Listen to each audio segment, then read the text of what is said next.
In 2004, the father of 2 overdosed on methamphetamines inside his Navajo reservation home in New Mexico. The overdose was fatal.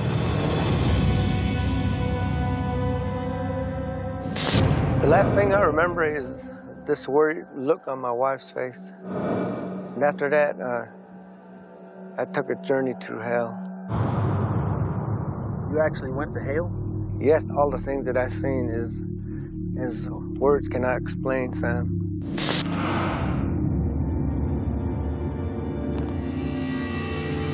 The first thing I saw was 3 demons. They just came out of my heart laughing, talking, we got him, we got him. When my heart stopped, I literally came out of my body. I stood up. I could see my body and my wife holding my hand praying. And as I stood up, I heard a voice behind me. Jesus showed up. He said, "My son." When I turned around, it was him. When he reached out, I could see scars on him. It's when he said, "I've got much to show you. You got much to see." And I started to walk with him. We were walking on a pathway that goes down into the earth. As we were walking, I'm holding Jesus' hand, just like a little child holding daddy's hand. I could see demons, and I could see them reaching out, grabbing for me. They come this close, but they couldn't grab me because I was with Jesus, was the light. We come to a ledge where I could actually see the ledge. Just a lake of fire down below. I saw people there in pit after pit, unbearable loneliness.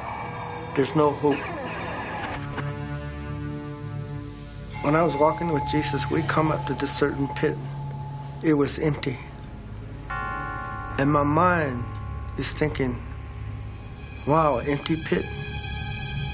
Wonder how that happened. I haven't seen one before.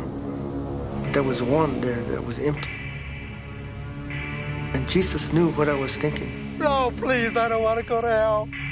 And I started to scream and yell and repent.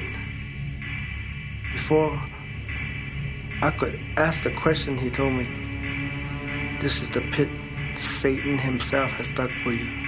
No! But there wasn't a fear of this darkness. I didn't feel alone. I didn't feel afraid. There was no sensation of dying or anything. Even though I was dead, I was more alive than I'd ever been. Come on, Freddie. My mind and my body Come on, Freddie, breathe. stayed in that rodeo dirt right there. It was my spirit that went to heaven. And my spirit communicated with Jesus. Once with him, once in his presence, this earth and the human thoughts of everything here are gone. I didn't feel like I was separate from him. I felt like I was part of him and that he was part of me. It was just like if he had wrapped his arms around me and drew me in.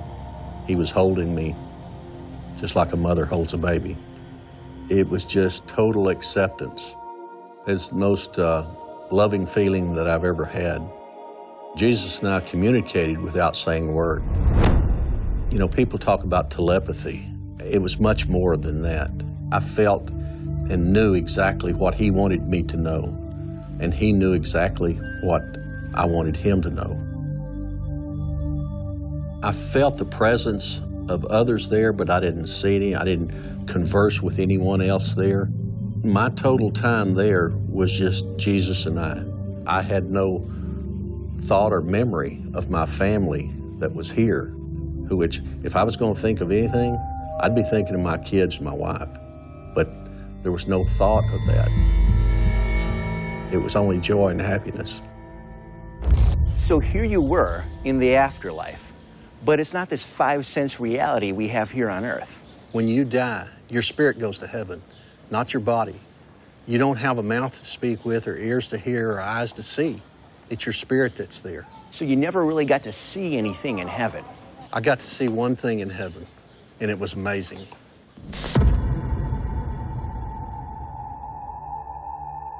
After I fell from my horse, the cowboys in the arena got on a knee, they took off their hats, and they began to pray.